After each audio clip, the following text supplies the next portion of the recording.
Good morning 10th class students. So अभी आप 10th class के अंदर हो चुके हो। तो बेटा हमने जो फर्स्ट चैप्टर है ये ऑलरेडी स्टार्ट कर रखा है अपनी क्लास के अंदर, और इसमें से कुछ टॉपिक्स हमने क्लास के अंदर डिस्कस भी किए थे और वो हमने आपको दिए भी थे उन टॉपिक्स में से कुछ questions.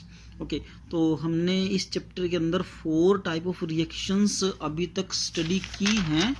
The first one is combination reaction, जिसे संयोजन अभिक्रिया भी बोलते हैं।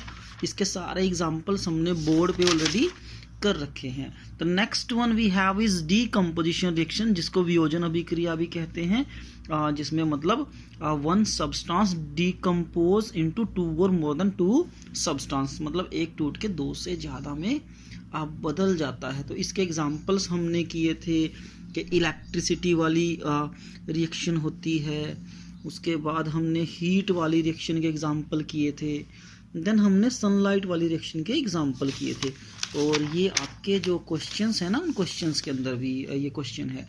देन हमने लास्ट टाइम डिस्प्लेसमेंट रिएक्शन की थी, जिसमें जो मोर रिएक्टिव एटम्स हैं, ये ग्रुप ऑफ एटम, वो क्या करते हैं, जो लीस्ट जो लोअर रिएक्टिव है उसको रिप्लेस कर देते हैं। तो इसको हम बोलते हैं displacement reaction. And then we study double displacement reactions, the reactions in which exchange of ions और group of atoms takes place, जिसमें जो आयंस की या ग्रुप ऑफ एटम्स की अदला बदली होती है, परस्पर वो बदल जाते हैं। तो उन रिएक्शंस को क्या बोला जाता है, उनको बोला जाता है डबल डिस्प्लेसमेंट रिएक्शन। मतलब जिसमें होता क्या है, when there is exchange of ions, जिसमें आयंस बदल जाते हैं, आपस में परस्पर बदल जाते हैं। किसके बीच में बदल जाते हैं, रिएक्टेंट्स के बीच में चेंज हो जाते हैं। Such type of reactions they are known as double displacement reaction. तो अब जो बेटा हम नेक्स्ट करने वाले हैं, जो नेक्स्ट अभी, तो अब हम क्या स्टडी करने वाले हैं, हम अभी करने वाले हैं प्रेसिपिटेशन। ये रही हमारी ये प्रेसिपिटेशन रिएक्शंस। ये आपके पास जो टेक्स्ट बुक वाले आपके क्वेश्चंस हैं ना, बुक के अंदर आपकी जो हेल्प बुक है उसमें भी आपको एक क्वेश्चन मिल जाएगा कि व्हाट आर प्रेसिपिटेशन रिएक्शंस। सो बेटा प्रेसिपिटेशन रिएक्शंस क्या होती हैं, जैसे ये रिएक्टेंट्स हैं, यहाँ पे डबल डिस्प्लेसमेंट वाला हमने एग्जांपल स्टडी किया था ना क्लास के अंदर। तो जैसे ही कई बार जैसे ही रिएक्टेंट्स को ना मिलाया जाता है, ऐड किया जाता है, जैसे 2 रिएक्टेंट्स हैं ये, जैसे ये sodium sulphate plus barium chloride है। तो जैसे ही रिएक्टेंट्स को ऐड किया जाता है, तो रिएक्टेंट ऐड होने से क्या बनते हैं, प्रोडक्ट बनते हैं। Reactant they get converted into product. अब ये प्रोडक्ट बनते हैं, तो इन दोनों में से एक प्रोडक्ट क्या है, इनसोल्यूबल है दूसरे प्रोडक्ट के अंदर। मतलब प्रोडक्ट बने 2, क्या बना, बेरियम सल्फेट बन गया प्लस क्या बना, सोडियम क्लोराइड। तो इनमें से एक क्या है, जो बेरियम जो आपका ये इसके बीच में बना है ना, बेरियम सल्फेट बना है। तो बेरियम सल्फेट क्या है, इसके अंदर ये इनसोल्यूबल है, मतलब बेरियम सल्फेट यहाँ पे इसके बीच में डिसॉल्व नहीं होगा, नहीं घुलेगा। क्या समझे हम, कि जैसे ही रिएक्टेंट प्रोडक्ट में बदलते हैं, तो एक रिएक्टेंट क्या है, इनसोल्यूबल है, वो नहीं घुलता है, वो अलग हो जाता है, वो सेपरेट हो जाता है। तो ऐसी रिएक्शन, कोई भी ऐसी रिएक्शन, कौन सी, एनी रिएक्शन या the reaction in which insoluble substance is formed, क्या, कि ऐसी कोई रिएक्शन जिसमें कोई इनसोल्यूबल प्रोडक्ट बन जाता है, such reactions are called precipitation reactions. देखो जैसे हम घर पे चाय लेते हैं, चाय के अंदर थोड़ी देर के बाद रखने के ऊपर उसके ऊपर एक मलाई सी जम जाती है, जैसे, तो वो क्या है, इनसोल्यूबल है, वो चाय के अंदर नहीं घुलती है, वो अलग हो जाती है। ऐसे ही जैसे एग है, एग का सॉल्यूशन हमने बना लिया, तो उसके बीच में जैसे हम कोई एसिड डालते हैं, तो वो ना बेटा सॉलिड बन जाता है, बिल्कुल वो उसके प्रेसिपिटेट बन जाते हैं। जैसे यही रिएक्शन है, इस रिएक्शन के अंदर हमने क्या किया, हमने 2 टेस्ट ट्यूब ऐड की। एक के अंदर हमने क्या लिया, सोडियम सल्फेट लिया, दूसरी टेस्ट ट्यूब के अंदर हमने क्या लिया, बेरियम क्लोराइड। हमने क्या लिया, sodium sulphate plus barium chloride. तो जैसे ही हम इन दोनों को मिलाएंगे, तो मिलने के बाद रिएक्शन होगी, रिएक्शन से क्या बनेगा, बेरियम सल्फेट बनेगा प्लस क्या बनेगा, सोडियम क्लोराइड। अब ये जो बेरियम सल्फेट है ये इस सॉल्यूशन के अंदर नहीं घुलेगा, ये अलग हो जाएगा। तो ये क्या है, या तो अगर ये हल्का होगा तो क्योंकि ये डिजोल्व तो होगा नहीं, तो हल्का होगा तो ऊपर तैरने लग जाएगा, भारी होगा तो नीचे बैठ जाएगा, यहाँ नीचे इकट्ठा हो जाएगा, लेकिन ये दोनों आपस में घुलेंगे नहीं। तो ये जो इसके बीच में जो सॉलिड ये बना है ना, इनसोल्युबल मास बना है, तो ऐसी रिएक्शंस को बोलते हैं प्रेसिपिटेशन रिएक्शन। तो इसके बीच में जो सॉलिड बनता है वो ऊपर ऐसे यहाँ पे फ्लोट करने लग जाता है, अगर लाइट है तो, हल्का है तो ये। तो इस रिएक्शन के अंदर हम क्या करते हैं कि ऐसे हम एरो लगा देते हैं, जो इसके अंदर प्रेसिपिटेट बनता है ना उसके पास, जैसे ये है तो इसके पास हम क्या करेंगे, ऐसे एक एरो लगा देंगे। इसका मतलब क्या है कि ये सॉलिड बन गया, ये नीचे बैठ जाएगा, ये सॉल्यूशन से अलग हो जाएगा। तो such type of reactions they are known as precipitation reactions. तो बेटा ये क्वेश्चन ना आपको आपकी जो हेल्प बुक है उसके अंदर आपके जो क्वेश्चंस है ना टेक्स्ट बुक वाले, उन क्वेश्चंस के अंदर आपको ये क्वेश्चन मिलेगा। तो बेटा ये जो क्वेश्चन है ना आपको, ये क्वेश्चन नंबर आपको मिलेगा, क्वेश्चन नंबर 15 मिलेगा आपको, what are precipitation reactions. Okay, so अब कुछ और क्वेश्चंस हम स्टडी कर लेते हैं। जो क्वेश्चंस, जो टॉपिक बेटा मैंने आपको बोले थे ना कि हमने कुछ टॉपिक ऐसे हैं जो बीच में हमने इसलिए बीच में पेंडिंग रखे ताकि आप उनको रीड करके मुझे बता सको। तो अभी तो बेटा क्लासेस ही मतलब ऑनलाइन स्टार्ट हो गया, तो क्या बताओगे। तो एक क्वेश्चन बेटा ये है क्वेश्चन नंबर 9 कि व्हाट आर एक्सोथर्मिक और एंडोथर्मिक रिएक्शंस। तो ये टॉपिक ना बेटा पीछे था, जिन्होंने चैप्टर को अच्छे से पढ़ा होगा उनको जरूर मिला होगा ये। तो जो कॉम्बिनेशन रिएक्शन थी ना, इसके अंदर ही एक पोर्शन था, ये पेज नंबर, मेरे पास इंग्लिश वाली बुक है बेटा, इसके पास पेज नंबर 7 है। तो कॉम्बिनेशन रिएक्शन के अंदर यहाँ पे एक टॉपिक है कि कुछ एक्सोथर्मिक केमिकल रिएक्शंस भी होती हैं। तो कुछ बच्चों ने शायद इसको रीड भी किया होगा। तो बेटा बड़ा इजी टॉपिक है और ये क्वेश्चन भी आपके पास है। ये जो आपके जो टेक्स्ट बुक वाले क्वेश्चन है उसमें क्वेश्चन नंबर 9 है कि व्हाट आर एक्सोथर्मिक और एंडोथर्मिक रिएक्शंस। तो एक्सोथर्मिक रिएक्शंस कौन सी रिएक्शंस होती हैं, ऐसी रिएक्शंस जिनके देखो रिएक्शंस में होता क्या है, जो रिएक्टेंट है ना वो किस में कन्वर्ट होते हैं, बदलते हैं प्रोडक्ट के अंदर।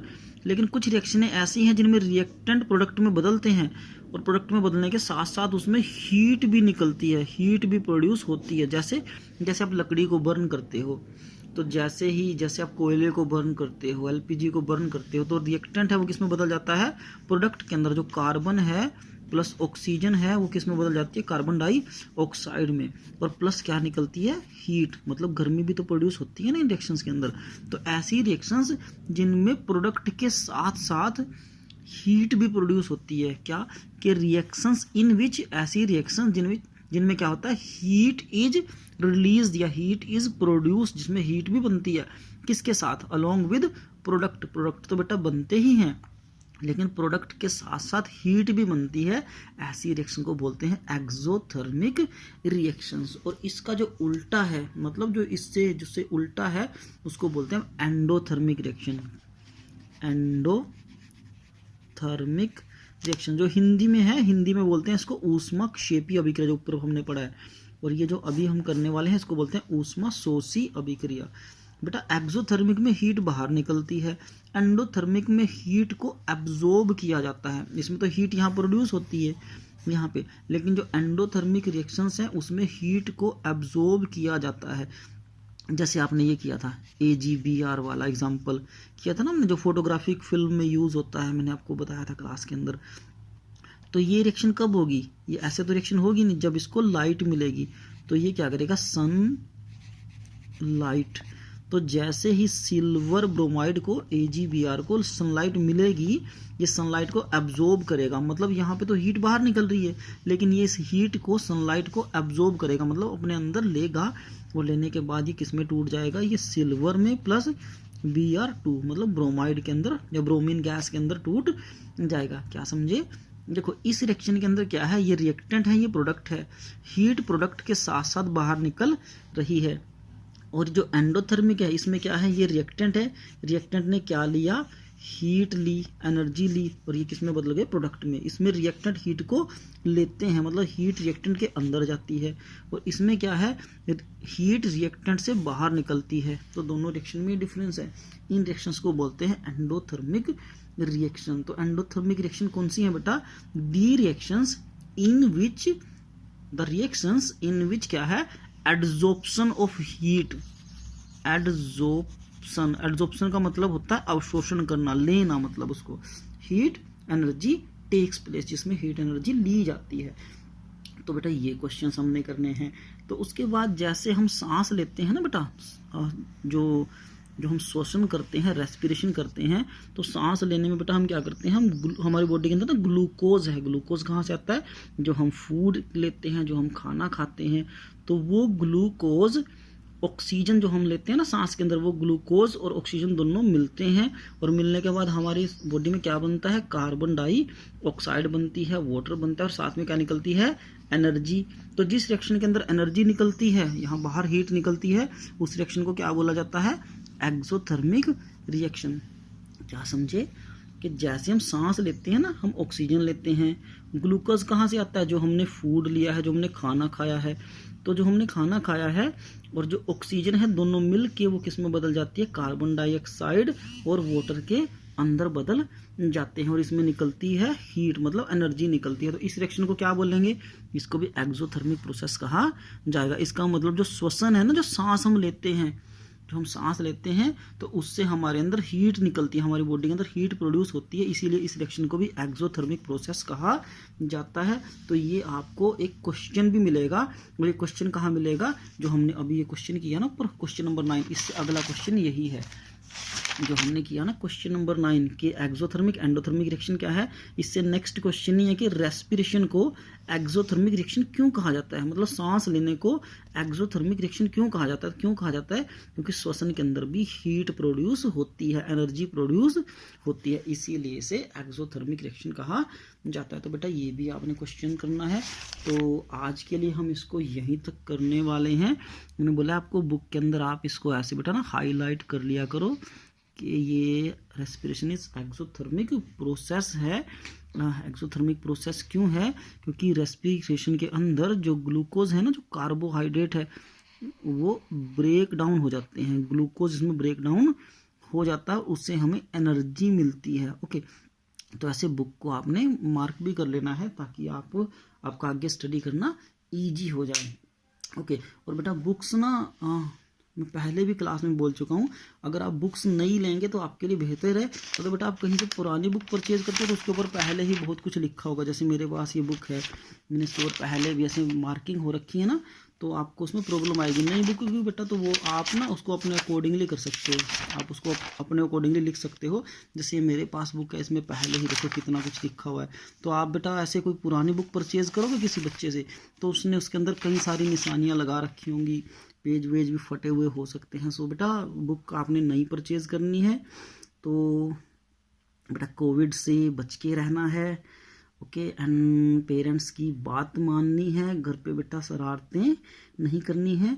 और आप जैसे आपको पता है ना, अभी आप बोर्ड की क्लास के अंदर हो चुके हो, तो यू हैव टू स्टडी। आपको पहले से ज़्यादा स्टडी करनी है, अच्छे से अपने बेटा नोट्स बनाने हैं। आपकी जो फेयर कॉपी है जो बनाओगे वो भी आपकी बेटर होनी चाहिए। ओके, सो बेटा आपको best wishes. Thank you, have a nice day, stay blessed.